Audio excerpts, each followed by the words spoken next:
20th BOSC because Biopython was also one of the talks in the very first BOSC in 2000, 19 years ago, not 20 years ago.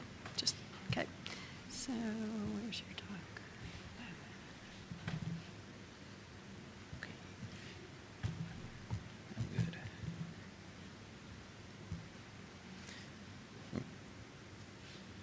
Okay. Good afternoon, everyone. My name is Peter Koch, and I'm here representing the Biopython project.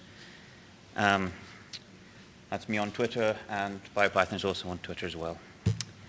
So this is a quick table of contents. I'm going to introduce Biopython, tell you about contributors and releases this past year, how we're getting on with dual licensing, which ties into some of the earlier talks in this meeting, major work on documentation and further automation, ongoing and planned work, and community building. And that's why this talk has ended up in this session, because it could easily have fitted elsewhere. But juggling talks for a conference is a tricky thing for the chairs.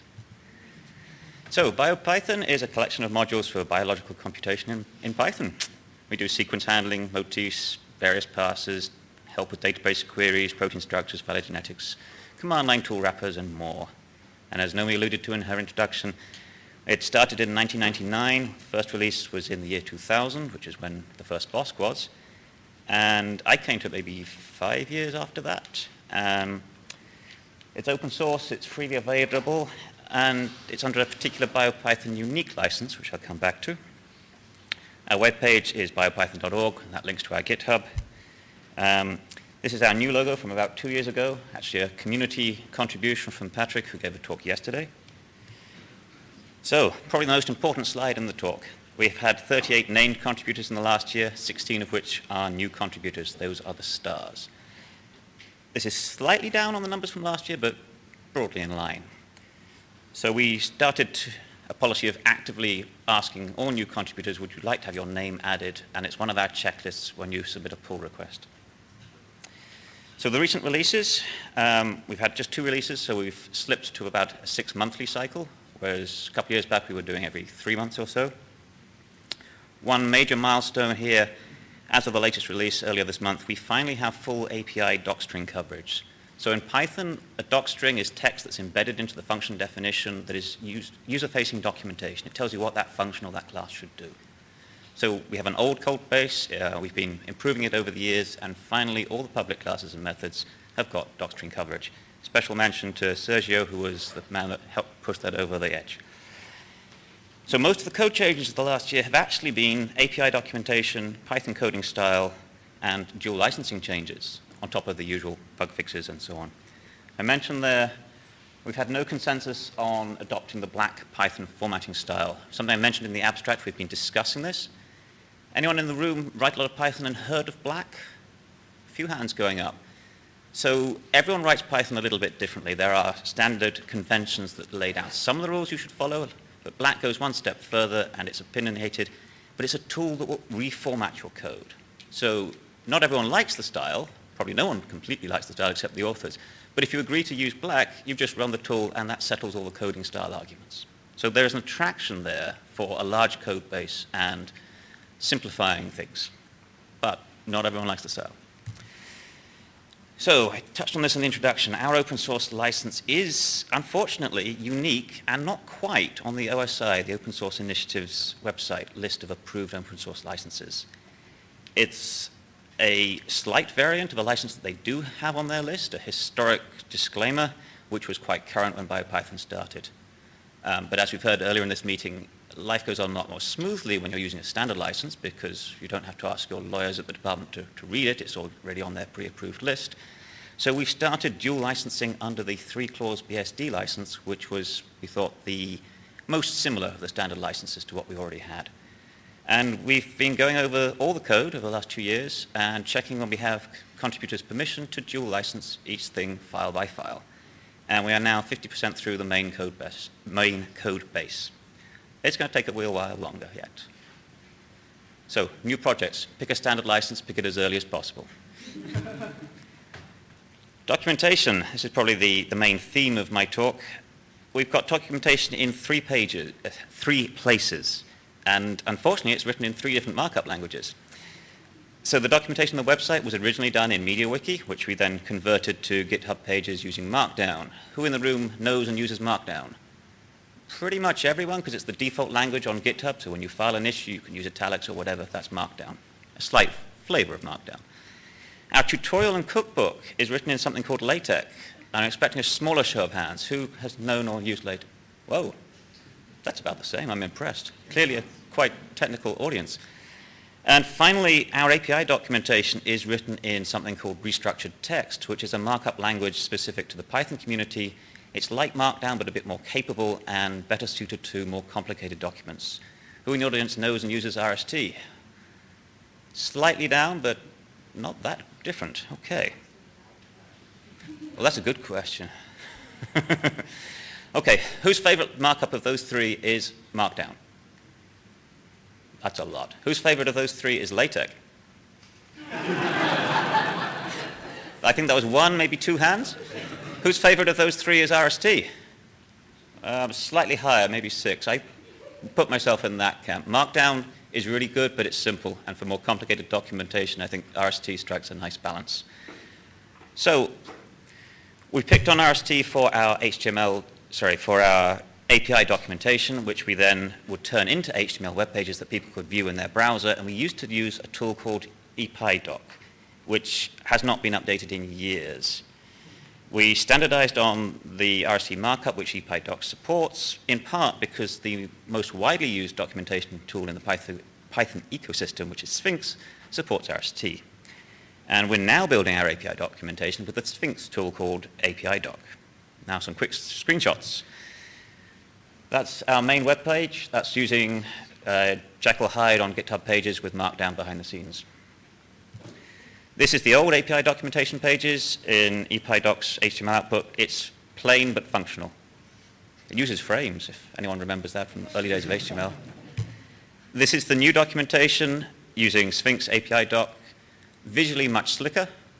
We're still getting to grips with how it looks, and there'll be a little bit of fine-tuning, but the content is the same. It just looks nicer, and there's search built in, and hopefully most of you will prefer that. The big win, though, one more slide. A sneak preview. This is something I'm hoping to work on further at the CoFest that follows the BOSC and ISMB meeting, which is converting our LaTeX tutorial into restructured text and building that with the API docs all in one web page using Sphinx. And it looks quite nice. There are still a few rough edges on the conversion, but it's nearly there. So the big win for me for moving to Sphinx was the automation. EPyDoc is still a bit tricky to install. It's old and not so loved anymore. LaTeX is a real pain to install. It's got a vast amount of stuff that will get compiled from source. Anyone using Circle CI? I learned recently the HTS spec people are running a Circle CI instance with LaTeX on it to build their documentation, and they do continuous integration of their documentation. So we could do that, but I think we'll move to RST instead. We've been running Sphinx to do our API docs for a couple of years. It now automatically deploys to our website using GitHub pages. So that's done with an SSH deploy key. Automation has really helped. So we've been doing continuous integration testing for years. And lately, 2 years now, we've been building our wheels. This is the compiled versions of Biopython that go up to the Python packaging index. So those run on AppVeyor and Travis. That gets us Windows, Mac, and Linux. So all the big platforms, we build the wheels. You can just download, run Python really, really quickly. And it's on CondaForge as well, and that's automated too. We test on various versions of Python. We're about to drop Python 2 support in line with the community. Our final release will be early 2020 to support Python 2, and then we can do another round of code cleanup. Ongoing work. My interest right now is simplifying the release process. I want to hand this over to someone else to be able to just run it and have it not take up a day, which sometimes it can at the minute. Further improvements in our documentation and style to better match the Python community. Those standards have evolved over the lifetime that Biopython's existed, including adopting NumPyDoc style for doc strings.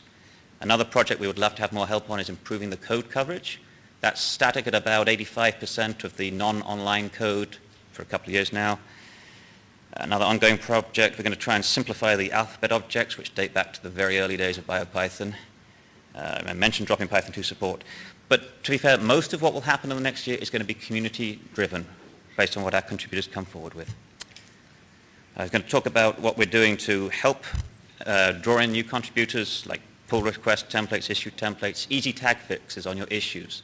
You want to make it easy as possible for a new contributor to find something that they can work on and make their first contribution. We've already discussed during this meeting that we're going to try and have a code of conduct, not just for Biopython, but for all the BioStar projects underneath the Open Bioinformatics Foundation. And I'd like you guys to tell me what else should we be doing. Final acknowledgement slides. I've mentioned our contributors. Thank you, everybody. Most of them get funded indirectly. I don't think anyone is paid directly to work on Biopython. So employers or PhD students, we're doing this on the side. Thank you, Google Summer of Code, for past students. We haven't had any recently. I hope we will again. And the Bioinformatics Foundation for hosting our domain names, mailing lists, and that sort of thing. Thank you all.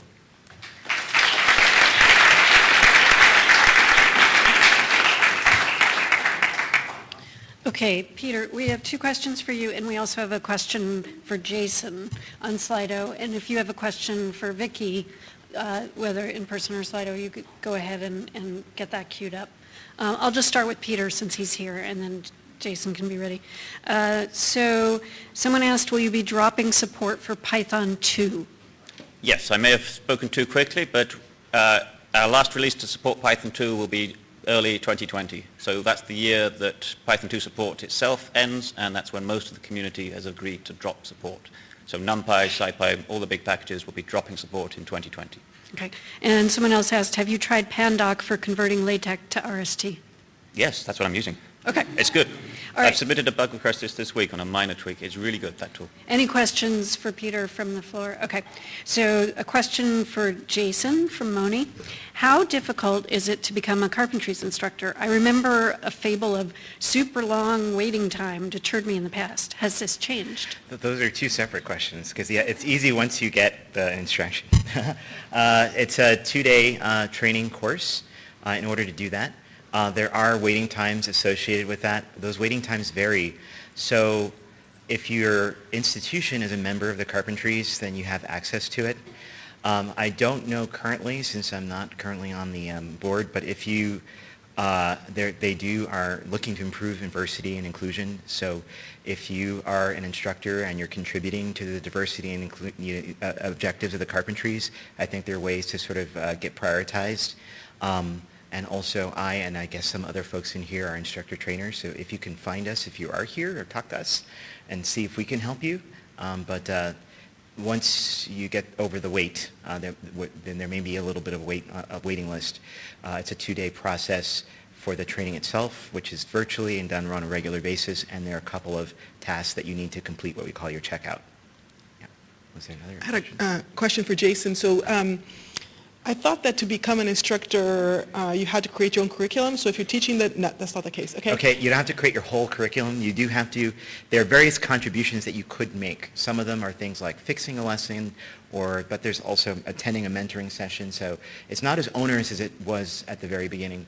And I can share the details with you. And who are the people who usually take the genomics course that you talked about?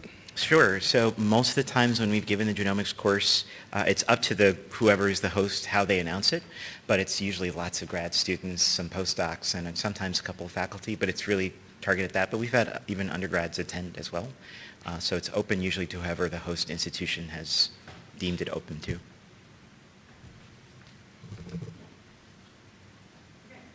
Thank you, all of those leading talk speakers. We have one more talk.